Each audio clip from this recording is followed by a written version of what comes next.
আসসালামু আলাইকুম রহমতুল্লাহ। বন্ধুরা, আশা করি সবাই ভালো আছেন। তো আলহামদুলিল্লাহ, আমিও আপনাদের দোয়ায় ভালো আছি। তো বরাবরের মতো আবারও আপনাদের সামনে একটি নতুন ভিডিও নিয়ে উপস্থিত হয়ে গেলাম। তো দেখতে পাইতেছেন আমি এখানে একটি অনেক সুন্দর করে আল্লাহু আঁকায় রাখছি। তো এই আল্লাহুটা দিয়েই আমি আজকে ওয়াল ল্যাম্প তৈরি করে আপনাদের দেখাবো। তো এটা তৈরি করার জন্য আমাদের প্রয়োজন হবে এরকম একটি বাতি 4 ভোল্টের, যেটা মনে করেন যে মোবাইলের চার্জার দিয়ে চলবে। আর এরকম একটি মোবাইল চার্জার প্রয়োজন। এই চার্জার দিয়েই মূলত আমরা এই বাতিটা জ্বালাবো। আর এরকম একটি বক্স প্রয়োজন হবে, আর এরকম একটি কার্টুন। তো চলুন আমরা কাজটা শুরু করি। তো কাজটা শুরু করার আগে আপনাদেরকে আমি এটা একটু দেখাই যে আমি আল্লাহটা কিভাবে আঁকাইছি। আল্লাহটি আঁকা একেবারে সিম্পল।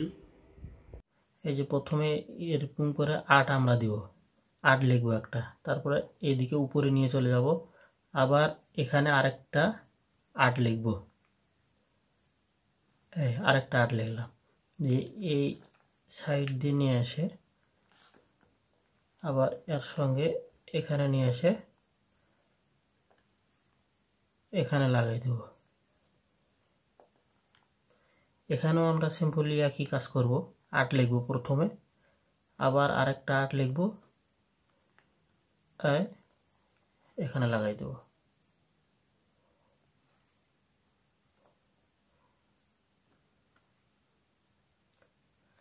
তো আমি তাড়াতাড়ি করে লিখে আপনাদের বোঝানোর চেষ্টা করলাম আমি এটা কিভাবে আঁকাইছি। তো আপনারা আস্তে করে আঁকাইবেন, আরো সুন্দর হবে। তো চলুন আমরা এখন মূল কাজে চলে যাই।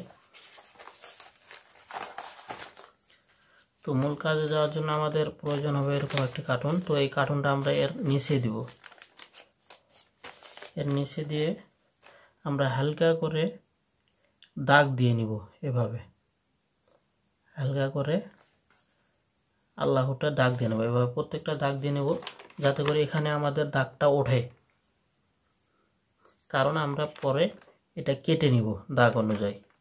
তো আমরা দাগ দিয়ে নিচ্ছি। বন্ধুরা, আমাদের দাগ দেওয়া শেষ। এই যে দেখেন, আমি দাগ দিয়ে নিয়েছি।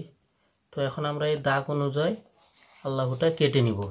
তো বন্ধুরা, আরেকটা জিনিস আপনাদের সঙ্গে শেয়ার করতে ভুলে গেছি। তো এই ফুলটা আমরা কিভাবে তৈরি করব।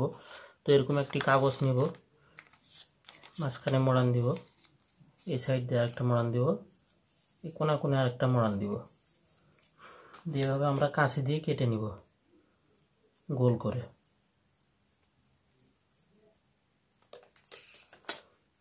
এটা আমাদের ফুলটি হয়ে গেল। তো এবার এভাবে আমরা ফুলটা করে নিয়ে এভাবে রেখে কলম দিয়ে আমরা দাগ দিয়ে নিব, তাহলে এই ফুলটা আমাদের তৈরি হয়ে যাবে। তো এখন আমরা এটা কেটে নিই। বন্ধুরা, দেখতে পাচ্ছেন আমাদের কাটা শেষ। এই যে আমরা কেটে নিয়েছি। তো এখন আমরা এর উপরে গাম লাগাই দেব। গাম লাগাই দিয়ে আল্লাহটা এর উপরে বসে দেব।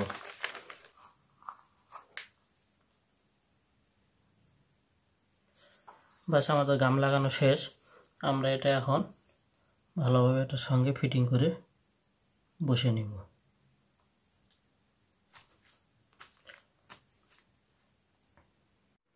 বন্ধুরা, আমাদের এটি লাগানো শেষ। আমরা গাম দিয়ে এটি ভালোভাবে লাগিয়ে নিয়েছি। তো এখন আমাদের কাজ হলো আমরা এই বাতিটি এখানে লাগিয়ে নিব। আমরা এটি এখন নাট দিয়ে ভালো করে টাইট করে লাগাই দিব, যাতে করে ভবিষ্যতে এটা নড়াচড়া না করতে পারে। ব্যাস, আমাদের লাগানো শেষ। এখন আমরা এইটা এর উপরে ভালোভাবে আঠা দিয়ে এভাবে গাম দিয়ে লাগাই দেব চতুর্দিকে। তো আমরা এটা ভালোভাবে গাম দিয়ে লাগাই নিচ্ছি। বন্ধুরা, আমাদের লাগিয়ে নেওয়া শেষ। আমরা গাম দিয়ে ভালোভাবে চতুর্দিকে লাগিয়ে নিয়েছি। তো এখন আমরা লাইন দিব। এখানে আমরা চার্জারের সঙ্গে কানেকশন করে নিয়েছি। তো আমরা এখন চার্জারটা কারেন্টে লাগিয়ে দেই। এই তো মাশাআল্লাহ, অনেক সুন্দর জ্বলতেছে। তো আমরা এখন বাল্বটা একটু অফ করে দিয়ে দেখি কিরকম জ্বলতেছে। মাশাআল্লাহ, অনেক সুন্দর। তো তো বন্ধুরা, আপনাদের কেমন লেগেছে অবশ্যই কমেন্ট করে জানাবেন এবং ভিডিওটি একটি লাইক করে দিবেন। আর আপনি যদি আমাদের এই চ্যানেলে নতুন দর্শক হয়ে থাকেন অবশ্যই চ্যানেলটি সাবস্ক্রাইব করে দিবেন এবং পাশে থাকা বেল বাটনটি প্রেস করে দিবেন। আর যদি অলরেডি সাবস্ক্রাইব করে থাকেন থ্যাংক ইউ সো মাচ। ভিডিওটি এখানেই শেষ করছি, দেখা হবে অন্য কোনো ভিডিওতে। আসসালামু আলাইকুম ওয়া রাহমাতুল্লাহ।